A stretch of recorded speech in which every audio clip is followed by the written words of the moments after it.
Akhirnya diketemukan sembako yang ditimbun sebanyak 1 ton di Kelurahan Tirta Jaya. Menurut informasi yang kami dapatkan dari lokasi, bahwa sembako ini bantuan dari Presiden yang mestinya diberikan kepada warga masyarakat yang berhak menerimanya, tetapi ini malah ditimbun di Kelurahan Tirta Jaya, Kecamatan Sukmajaya, Kota Depok.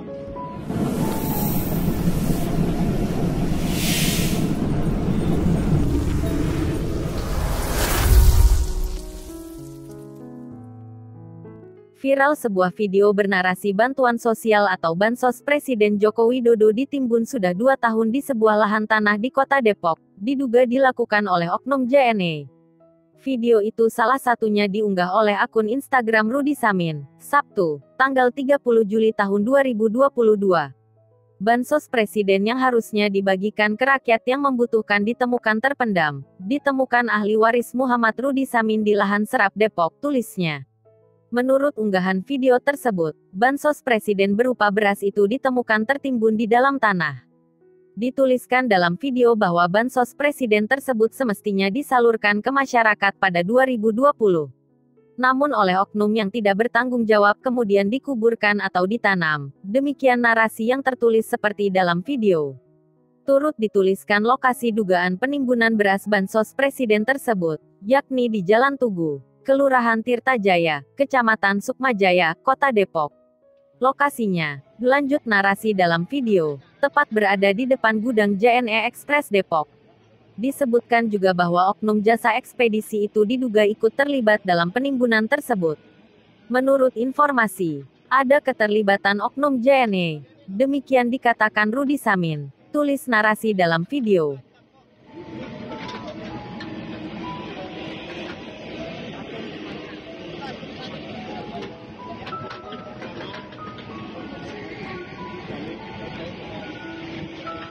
Menyewakan di atas tanah saya tanpa izin, ya, secara melawan hukum.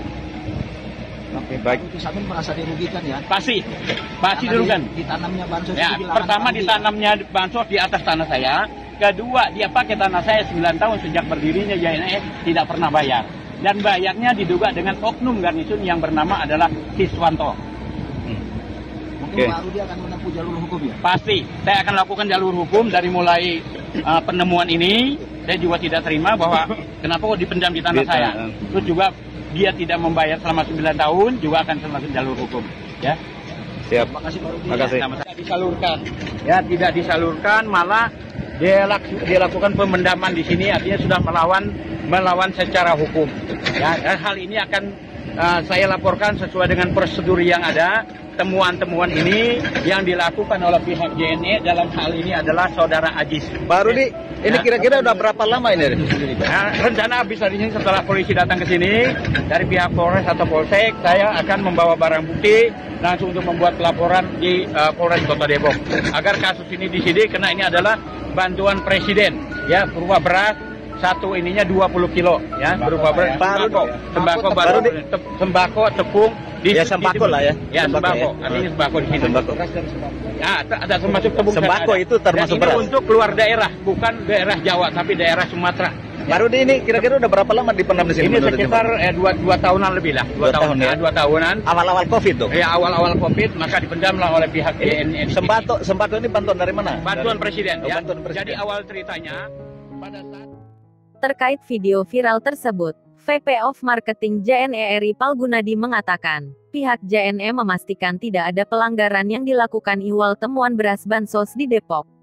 Terkait dengan pemberitaan temuan beras bantuan sosial di Depok, tidak ada pelanggaran yang dilakukan, ujarnya, Minggu siang, tanggal 31 Juli tahun 2022.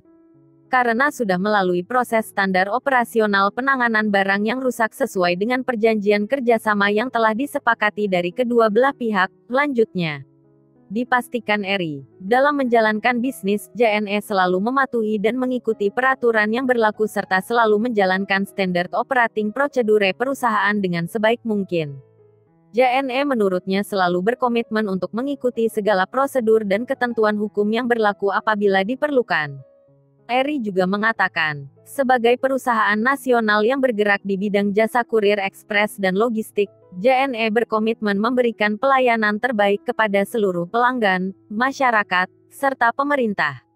Oleh karena itu, sebagai bentuk dukungan terhadap hal tersebut, JNE mendukung program pemerintah dalam proses distribusi beras bantuan sosial yang diberikan kepada masyarakat bekerja sama dengan pihak terkait. 2 tahunan lebih lah, 2 tahun ya, 2 tahunan. Awal-awal COVID tuh. Ya, awal-awal COVID maka dipendamlah oleh pihak JNE. Sembako ini bantuan dari mana? Bantuan presiden, ya. Bantuan presiden. Jadi awal ceritanya, pada saat ini kiriman dari pusat JNE. Nah, pada saat itu pusat JNE akan diperiksa oleh KPK, tetapi barang ini dikirim ke sini sesuai dengan informasi dari saksi yang tidak saya sebutkan namanya, inisial S, ya, bahwa barang ini dikirim untuk dipendam, bukan untuk dibagikan kepada masyarakat, karena pihak pusat JNE itu ketakutan pada saat itu akan diperiksa KPK. Sudah berapa hari Pak pelaksanaan? Saya penggalian ini dari mulai hari kemarin dan hari sekarang. Ya, 3 hari ya? Ini hari ketiga. Sudah 3 hari. Ya, kita cari informasi daripada orang-orang yang memendam ini, yang berinisial S, dan juga yang diperintahkan oleh Saudara Ajis, koordinator yang berada di JNE. Ada satu lagi juga namanya, saya lupa, nanti juga akan ada di dalam BAP nanti semua. Jadi ini udah hari ketiga. Koordinator Ajis ini orang mana? Orang dalam? Ajis ini adalah orang JNE. Orang JNE? Orang JNE, posisinya sebagai koordinator di JNE. Oh. Pencarian terus berlangsung ya Pak ya? Ya, setelah ketemu sini pencarian ya, tetap kita nanti tinggal Pak Polisi yang datang ke sini akan melihat. Setelah Pak Polisi datang, saya akan membawa bukti langsung ke Polres atau ke Polda Metro. Ya, tolong nanti dikawal ya teman-teman ya. Siap. Tolong dikawal. Kan akhirnya di tempat lain kan di akhirnya di tempat inilah yang memang semua lah. Coba tolong diceritakan lagi dari awal itu, begitu barang itu kelihatan bagaimana? Ceritakan lagi. Pertama barang itu kelihatan, kami temukan digali di ujung baketnya ini. Ada tanda-tanda putih macam keramik gitu kan. Putih-putih itu pas kami itu ternyata memang itu beras. Beras yang sudah hampir jadi tepung. Sudah hampir jadi tepung ya. Dari situ awalnya ya. 3 hari setelah penggalian. 3 hari ya. 3 hari ya. 3 hari ini. 3 hari. Bantuan Presiden. Oke, baik. Yang penting diberikan kepada warga masyarakat. Terima kasih. NTB,